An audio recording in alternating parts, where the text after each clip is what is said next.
G'day everyone and welcome to Brushes with Beck. I am an Australian coloured pencil artist and today we are going to be drawing a black and white cat. Now this is my second time using Clairefontaine Pastelmat paper. This is the light green colour and it's sort of more of a bluey green rather than an actual green. So that's a bit interesting, but I had to try a few different colours.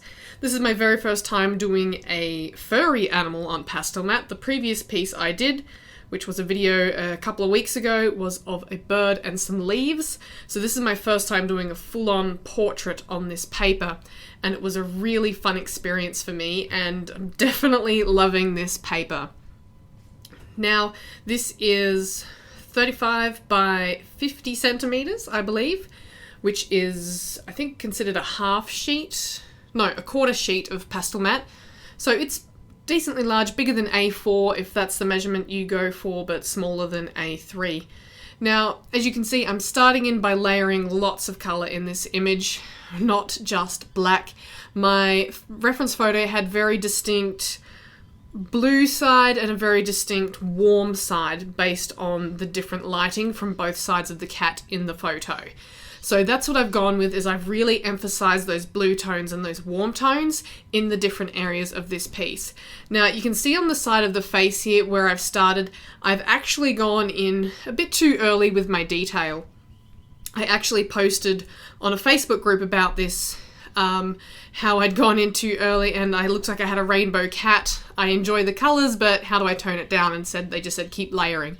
So I actually laid more detail over the top, laid some more black over the top, blended it out a little, and then laid in more fur detail again. And that's how what you can see now is that darker fur still with some of those color tones underneath, but it's much more subtle rather than just like, hey, I'm a blue cat. If you are liking this video, please remember to give it a thumbs up, comment down below, and subscribe to my channel.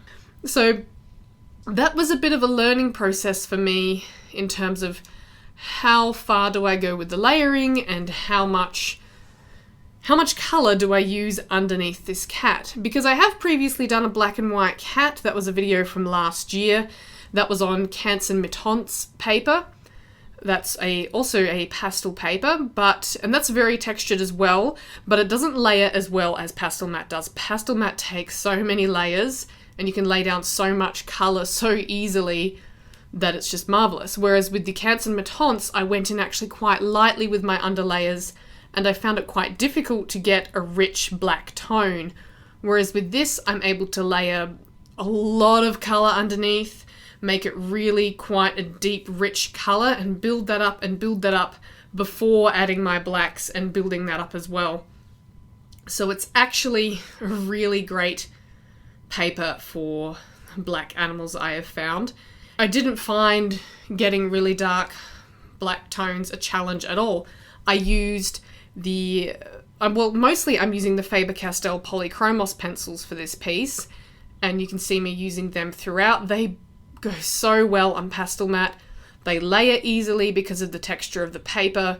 Like, you just get so much pigment down, and then they blend out really easily with that cotton bud, which you can see what I'm doing in this video.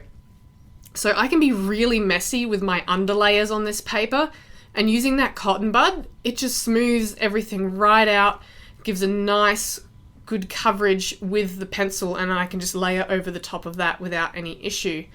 The issue I did find with this piece that I didn't really realize on my first piece on Pastelmat was that my derwent drawing pencils, which are wax-based, they don't blend out very easily on this paper. If I use them early on in the layering process, I find that the pigment sort of gets stuck in the grooves and doesn't easily blend out with a cotton bud. I think because it's waxy, it kind of clumps together a little bit and it doesn't like to be pushed around very much with a cotton bud. So I did have that issue with the derwent drawing pencils, but not with the Polychromos. I find I can just layer them however I like and blend them out with the cotton bud, no troubles at all. I did find that if I put down a few layers of the Polychromos first to make the paper a little bit more smooth, fill in some of that tooth a bit, then the derwent drawing pencils went down more easily. Well, not more easily, but they went down and they blended out more easily once I had a few layers of polychromos underneath. So that was something interesting, and I think I'm really going to have a play just with the Derwent drawing pencils on this paper, because I'm not sure that I actually like them on this paper. The Derwent drawing pencils I find go down beautifully on Canson Matons. I can lay them on there and I can blend out the colour with a cotton bud really easily, and it sort of just, you know, brushes across the paper. But I don't have that, I don't find that on Pastelmat at all. It just does not work. So whether my technique needs refining for Pastelmat with wax-based pencils. So that's definitely something I'm going to have to work on that I learned during this piece. Now, as I move through this piece, you can see I'm really sort of refining my technique. Early on, especially with that first side of the face, I was adding detail much too soon, and I continued to do that a little bit through the piece because I found I was adding detail and then realizing that I hadn't layered up enough colour underneath yet. So I was having to blur out that detail and then add in more colour and then more detail over the top. Now, I do sometimes blend out some of my fur texture softly so that there's sort of like an underlayer of fur texture before my final fur texture on top. And you can see that a little bit here on the cheek. But, you know, I found sometimes I went in way too early with texture and then just had to blend it out completely because I just wasn't going dark enough. And that was a bit of a learning curve for me, really doing this black cat and knowing how dark to go, and that was just sort of a process while I worked through the piece. And that's one of the beauties of Pastelmat I found, is that it didn't really matter if I went too light or too dark accidentally, because I could just layer easily over the top and it really wasn't an issue. And you know, it was just sort of endless layering. I easily put light over dark and I easily put dark over light, or more layers of dark over the top. So really loved this paper. The second time using it, as I said, my first time using it for an animal with fur, and it performed exceptionally well. And so I can't really see myself ever using many other papers.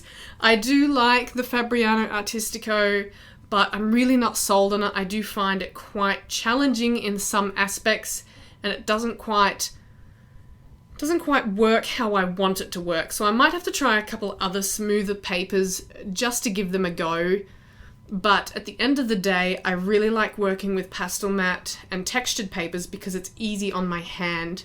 I find with smoother papers, I have to apply too much pressure to get a good layer of colour down, to get some good pigment onto the paper, and then I'm really straining my hand and my wrist, and it actually affects my elbow. So Pastelmat I find really, really good because I can just sort of lightly scrub the pencil over the paper in any fashion I like, and I can just then blend it out with a cotton bud, and it's no dramas at all. Now, I did have some issue here. As you can see, the white didn't quite blend out how I expected it to. It was actually a little bit stuck on the ridges for the first layer, and I actually went over that white, I think with warm grey one and cold grey one, and that actually smoothed it out really, really nicely, and you can see me doing that now. And it just smoothed out that gritty texture from the paper quite a bit. And the whites, I actually really enjoyed doing the white areas. I didn't have much trouble with that at all. It progressed really well. I slowly built up the darker areas on the right hand side. On the left hand side, I used cool greys, and on the right hand side I used warm greys with some other colour tones as well, just to represent the difference in the lighting from both sides of the cat there, as well as reflected in my reference photo. So it was just a matter of, like with everything else, building up layers, building up texture. I didn't go overboard with the fur texture in the white because a lot of it is lost anyway, and the same with some of the black areas on the fur. There's just dark black areas without much fur texture, and that's because in my reference photo there are some really solid black areas, and so it's important to include those as well, because those are your really dark shadows, your really dark darks. And you can see me working through this area here. I've got an area of blue and an area of red tones as well. Now for this, I actually used, where I had my blue tones, over those I used Payne's Grey because that's sort of a cool dark tone.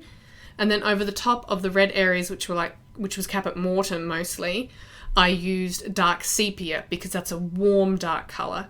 And then once I had in those, then I was using the black over the top of those for that fur detail. And that actually worked really well. And in some areas I was able to combine the dark sepia and the Payne's Grey over contrasting warm or cool to create a darker black tone where I needed it. And that worked really well as well.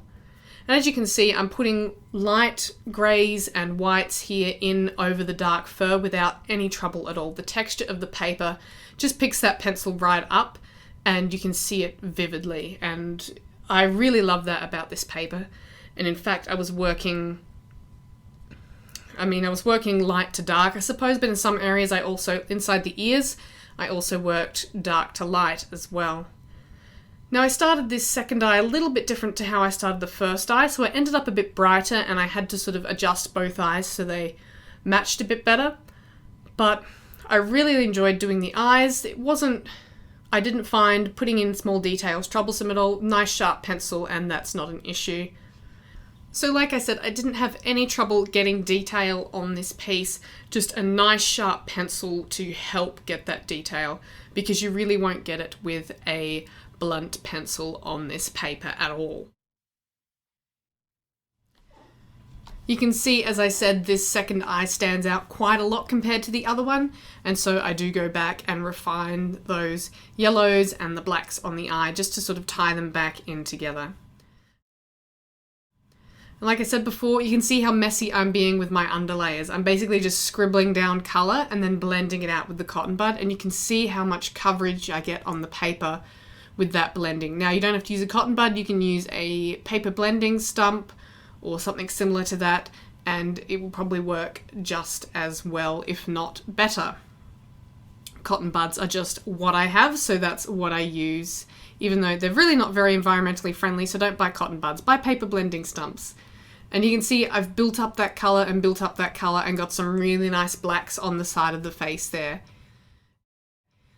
And just following my reference photo for where I'm going to put those red areas versus the blue areas from the lighting.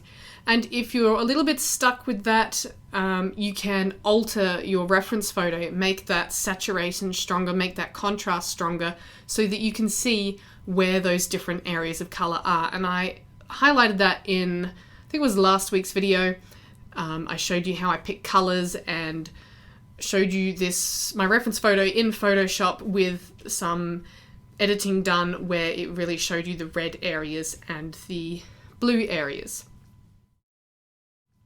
Moving on to that last ear on the home stretch for this piece. I apologise, this last bit of video is a little bit washed out with my lighting. It sort of shines off the colour pencil and you don't get those rich blacks, unfortunately. I went in quite vibrant with the colours on the ear because obviously there's that beautiful rich colour inside the ear, and going in quite dark but then getting some beautiful nice bright ear hairs in over the top of that area. I picked a couple of the wrong colours first. I went in with like a green gold or something in there and it was just wrong for what I thought it was going to be, so I ended up using I think beige red and a little bit of warm grey for those ear hairs.